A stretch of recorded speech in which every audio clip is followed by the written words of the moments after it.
हाँ, भद्रा मदिरा लोचना देवकी प्रमुखा मदा लिखा है भागवत में।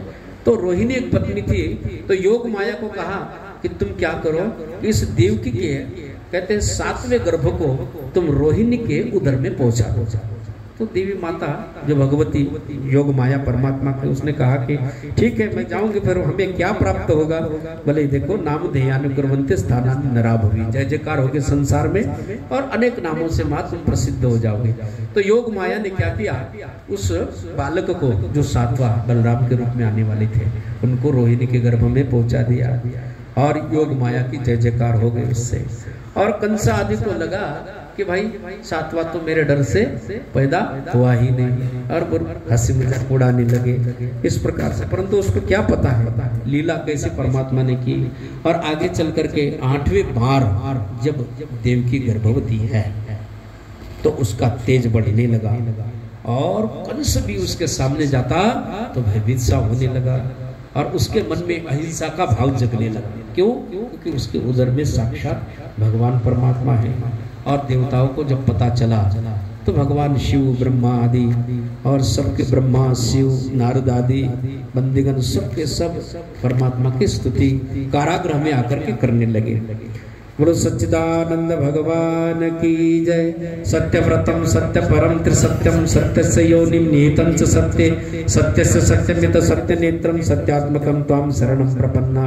एकायनो सो द्विफल स्त्रीमूल चतुरस्सः पंचविधः षडात्मा सप्तत्वगष्ट विटपो नवाक्षो दशच्छदी द्विखगो यादि वृक्षः। बड़ा सुंदर वर्णन किया। प्रभु आप ही सत्य संकल्प हो, आप ही सत्य से प्राप्त होने वाले हो, आप ही त्रिसत्य हो। हाँ, त्रिगुणात्मक सृष्टि करते हो ना, त्रिसत्य हो आप। वैसे सृष्टि सत्य नहीं है लेकिन आप सत्य हो, इसलिए वो सत्य जैसी लगती है। बड़ा सुंदर भाव है। ये संसार वृक्ष है, सनातन है, इसका कोई छेदन नहीं कर सकता, वही छेदन कर सकता है जो इसको जानेगा। इसलिए ये मानव देह बड़ा सुंदर वृक्ष बताया भाई, बड़ा वर्णन है इसका, अब समय नहीं है। कहते हैं कि इस प्रकार भगवान की स्तुति करने लगे। कहते हैं इत्यभिष्टु यह पुरुषम यद्रूप मनिदम यथा ब्रह्मेशानु पुरोधाय देवा प्रति ययुर्दिवम। परमात्मा की गर्भ स्तुति करते हुए देवता अपने अपने स्थान पर चले गए और धीरे धीरे सब लोगों को पता चला कि भाई देखो भादो का महीना आया है ना, और अष्टमी तिथि और रोहिणी नक्षत्र, और उस दिन कहते बुधवार था, और सब लोगों को पता चला कि परमात्मा आने वाले हैं और सब 10 दिशाओं को आनंद हुआ सब प्रकार। और जल उमड़ करके बहने लगा नदियों में। सुखदेव जी कहते हैं कि महाराज परीक्षित अथ सर्वगुणोपेत कालः परम शोभनः यर्हेवाजन जन्मर्षम शांतर नक्षत्र तारकम दिशः प्रसेदुर्गगनम निर्मलोडु गणोदयम मही मंगल भूयिष्ठ पूर ग्राम ब्रजाकराः। अथ सर्वगुण उपेत काल परम शोभन, सबको भयभीत कराने वाला जो काल है वो परम शोभन हो गया। और कहते हैं कि जिस प्रकार से सारे नक्षत्र तारा ग्रह सब शांत हो गए, दिशा प्रसेद गगनम निर्मलो उड़ु गणोदय, उड़ु माने नक्षत्र, और गगन जो है आसमान चंद्रमा आदियों से कहते हैं ऐसा तो है, और नक्षत्र तारा आदि सब के सब वहां खिलखिल करके आसमान में खिलने लगे। मही मंगल भूयिष्ठ, धरती को बड़ा आनंद होने लगा, मंगल पूरी तरह से आनंद हुआ। पूर्ण ग्राम ब्रजाकरा, सबके मन में आनंद हुआ। नद्य प्रसन्न सलीला हृदय जल रुहाश्रिय द्विजादि, कहते द्विजाली ही कुल सन्नादस तबकाह वनराजय, सबके सब प्रसन्न हो गए और हाथी आदि सब वन में प्राणी प्रसन्न हो गए, सबके मन में आनंद होने लगा। प्रसन्ना ने साधु नाम, और दुष्टों को भय भी होने लगा। जायमाने जने तस्मिन नेदुर्दुंदुभयो दिविहि, और इस प्रकार से आसमान में दुंदुभिया बजने लगी और बड़ा ही सबके मन में आनंद होने लगा। और किन्नर जितने भी थे, किन्नर गंधर्व तुष्टुः सिद्ध चारणाः, सिद्ध चारण किन्नर गंधर्व सबके सब जो है आनंद जो है आनंदित होने लगे। विद्याधरश्च नृतुहु अप्सरो भी समम तदाह। विद्याधर आदि नृतुहु नृत्य आदि करने लगे। कहते हैं अप्सरा आदियों के साथ में नृत्य करने लगे। मुमुचुर्मुनयो देवा सुमनांसि मुदान्विताः। कहते हैं मुनयः देवाः मुमुचुहु आनंदित हो गए मुक्त होकर के, और सुमनांसि मुमुचुहु और आकाश से सुमन मने पुष्प, पुष्पों की वर्षा जो है करने लगे। बड़ा ही सबके मन में आनंद होने लगा। बेहद समय कितना है? 10 मिनट है, अभी 12 बजे। हाँ, तो इस प्रकार से सबके मन में सब आनंद होने लगा। क्यों आनंद हुआ परमात्मा के? हाँ, कहते हैं क्यों आनंद हुआ सबके मन में? क्योंकि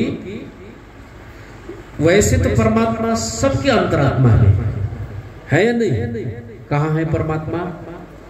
सबके भीतर है नहीं? ईश्वर सर्वभूतानां हृदय से अर्जुन तिष्ठति। सबके हृदय में है कि नहीं? अच्छा, सभी प्राणियों के। आपको लगता है कि चेतन के ही भीतर परमात्मा है, अब जड़ों में परमात्मा है कि नहीं है ये बताओ। आनंद क्यों हुआ? परमात्मा जब प्रकट होने वाले थे, जिस दिन, यानी कि वो दिन आज का दिन है जब परमात्मा प्रकट होने वाले थे, आनंद क्यों हुआ? कि इसका मतलब यह है आनंद तो तब होता है सामान्य रूप से, परमात्मा सर्वत्र है, वो आनंद का विषय नहीं है। जो परमात्मा जो है सर्वत्र, जो परमात्मा अधिष्ठान है, ब्रह्म तत्व जिसको उपनिषदों में कहा कण कण में है, जड़ में है, चेतन में है, जहां पर भी सब जगह वही है, वो परमात्मा आनंद का विषय नहीं है, वो आनंद का स्वरूप है। समझ में आया? क्या हुआ? वो परमात्मा जो है अनादि अनंत व्यापक निर्गुण निराकार, जो परम तत्व, हाँ, अधिष्ठान जिसको कहा पर ब्रह्म परमात्मा, वो आनंद का विषय नहीं है। तो वो क्या है? आनंद का स्वरूप है। सत्यम ज्ञानम अनंतम ब्रह्म सच्चिदानंद। सत्य है, अनंत है, ज्ञान है, और वही सच्चिदानंद स्वरूप है। तो स्वरूप में और विषय में परमात्मा तो वैसे निर्विषय है ही। तो इसलिए सबके मन में आनंद हुआ कि जो परमात्मा आनंद स्वरूप है, वही परमात्मा आनंद का विषय हो रहा है। क्या हो रहा है? आनंद का विषय। जैसे ये जो घटपट आदि, हम लोग घटपट आदि को विषय बनाते हैं। जैसे घट है, पट है, मठ है, हम सब एक दूसरे को देख रहे हैं कि नहीं देख रहे?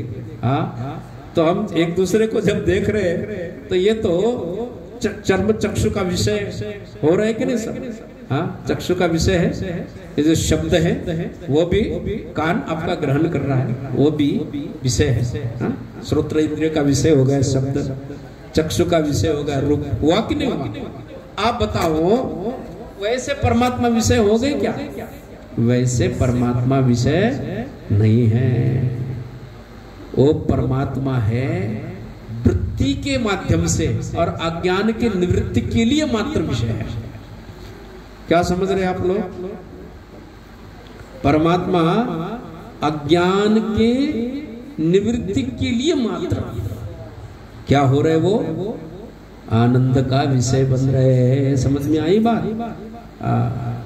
समस्त दुखों का जब नाश होगा तभी तो भक्त के हृदय में आनंद होगा कि नहीं होगा? हाँ, वृत्ति के माध्यम से। और कैसी वृत्ति है? वेदांत जब आप लोग पढ़ेंगे तो आपको समझ में आएगा, परमात्मा किसी को भी कभी भी अप्राप्त नहीं है। परमात्मा जो परमात्मा नित्य प्राप्त है, वो आनंद का विषय नहीं है, वो आनंद का स्वरूप है। पर अज्ञान की निवृत्ति के द्वारा प्राप्त जैसा जब लगता है तो मात्र उतने के लिए वो आनंद का विषय बन जाता है। अज्ञान निवृत्ति मात्र के लिए। समझ में आया? ये वेदांत की जटिल प्रक्रिया। यहाँ बड़े बड़े ज्ञानी भी थक जाते, हर जाते। हाँ, और वो जो ब्रह्म ज्ञान जिसको कहा, क्या कहा? ब्रह्म ज्ञान जिसको कहा, तो वो ब्रह्म किसका कार्य है? जो एक तो ज्ञान स्वरूप सत्यम ज्ञानम अनंतम ब्रह्म, वो तो परमात्मा का स्वरूप हो गया, उसके विषय छोड़ो। लेकिन ब्रह्म ज्ञान जिसको कहा, एक है नित्य ब्रह्म ज्ञान स्वरूप, सत्यम ज्ञानम अनंतम ब्रह्म, नित्य ब्रह्म, ये जो ज्ञान स्वरूप है